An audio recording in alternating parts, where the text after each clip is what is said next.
13. Hierarchical work. In Exodus chapter 20, verses 24 to 26, we have a law with respect to the priestly office, which has some interesting implications. An altar of earth thou shalt make unto me, and shalt sacrifice thereon thy burnt offerings, and thy peace offerings, thy sheep and thine oxen. In all places where I record my name, I will come unto thee, and I will bless thee. And if thou wilt make me an altar of stone, thou shalt not build it of hewn stone, for if thou lift up thy tool upon it, thou hast polluted it.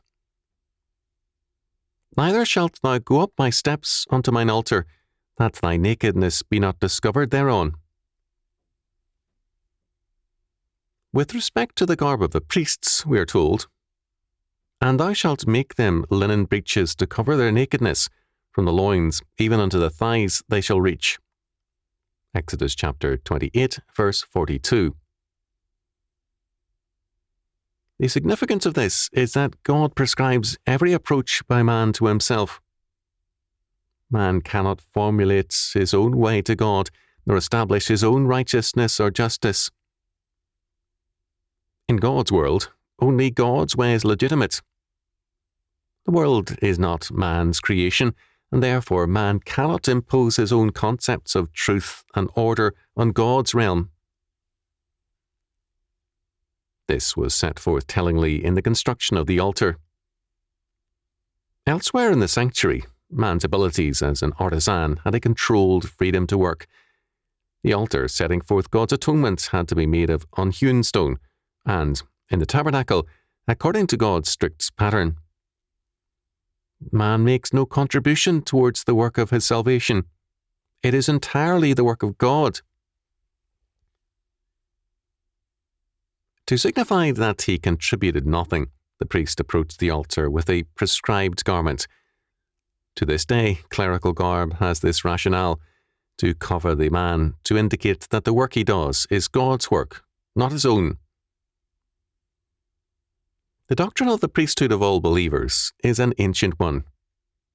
In Exodus chapter 19, verse 6, the Lord declares to Israel, And ye shall be unto me a kingdom of priests, and an holy nation. This is restated in 1 Peter chapter 2, verse 9. The doctrine of vocation or calling is closely related to this. Because the whole world is God's creation, every legitimate calling has the responsibility to make every realm holy unto the Lord.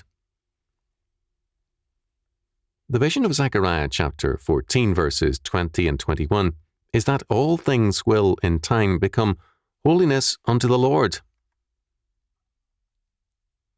The priestly garb was designed in particular to cover the pudenda in order to emphasize the separation of biblical faith from the fertility religions. The fertility cults stressed man's potency in relationship to the gods and the universe.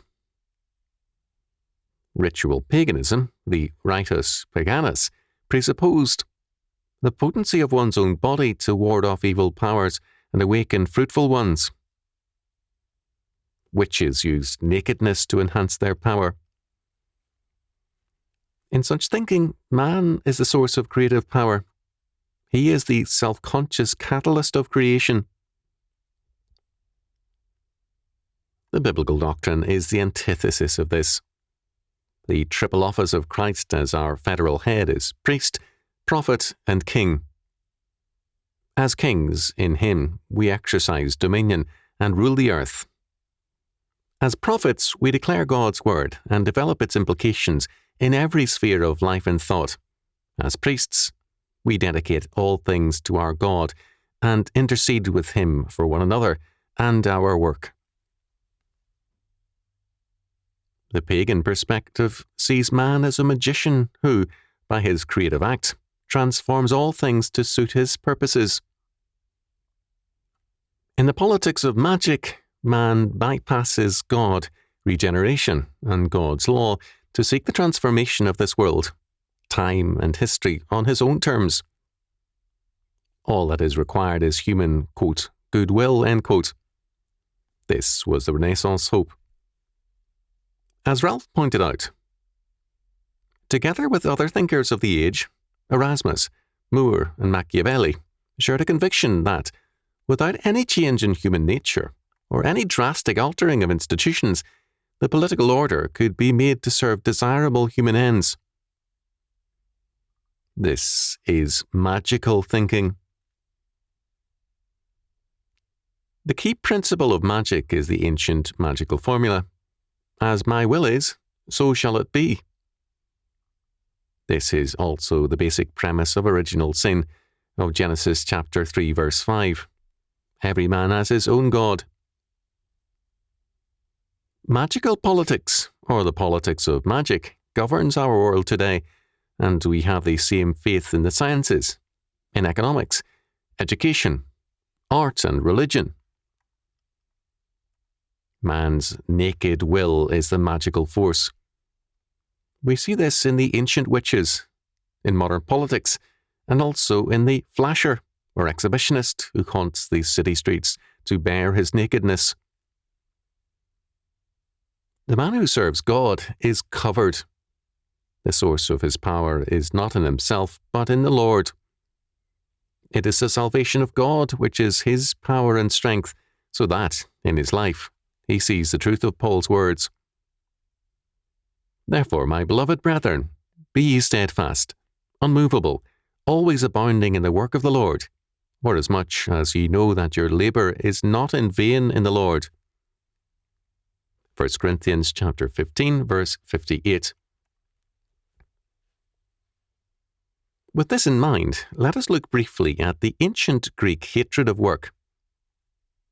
For them, work belonged to slaves, not free men. In white summary, any free man who dirties his hands with it, even in the most casual way, demeaned himself. Two friends of Plato who had constructed an apparatus to help solve a geometrical problem were told by that philosopher that they were contaminating thought. According to Plutarch, Archimedes was ashamed of the machinery he had built. Seneca observed that inventions were the works of slaves. Medicine was in low esteem because physicians, and especially surgeons, had to do manual work. Beginning with St. Benedict, a new premise was slowly established. To labour is to pray.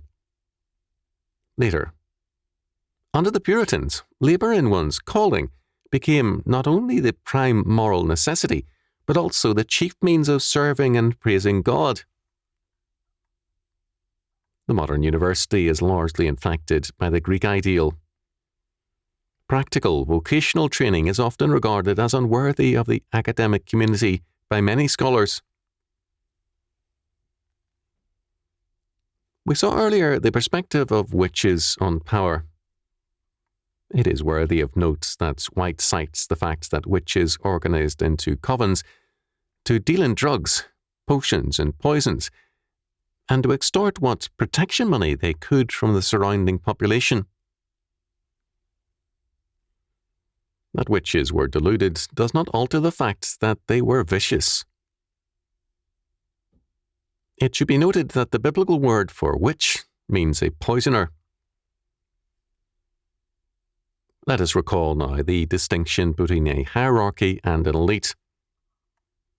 Witches of old, politicians of a humanistic persuasion in every era, and man the sinner in all his days seeks to be an elite, separate and above other men. A hierarchy rules under God, and only in terms of his law word. The clergyman can be an elitist if his ministry calls attention to and glorifies himself. Whatever a man's calling, he can seek to be an elitist within the limits of his work. In the silver mine of some years ago, certain types of workers refused to associate with others except on a patronizing basis, because they saw themselves as an elite group. Those who, like the Old Testament priest, work under God and in terms of a faithfulness to him and his kingdom, represent a hierarchy, a sacred or godly rule in their domain. They work under God and therefore to him. Among some tribes, such as the American Indians, medicine men were commonplace. As van der Leeuw noted, here the term medicine is to be understood as power stuff in general. The medicine man's art is a private and secret world of knowledge. It is shared only with certain chosen ones. The true doctor uses a body of knowledge common to all who will undergo the discipline to acquire it. The medicine man is an elitist. The godly doctor is an hierarchical man whose position in society is in terms of biblical premises of service to God and to man. Where the doctors depart from this, they suffer a decline in their authority. Work under God is sacred rule. It is hierarchical.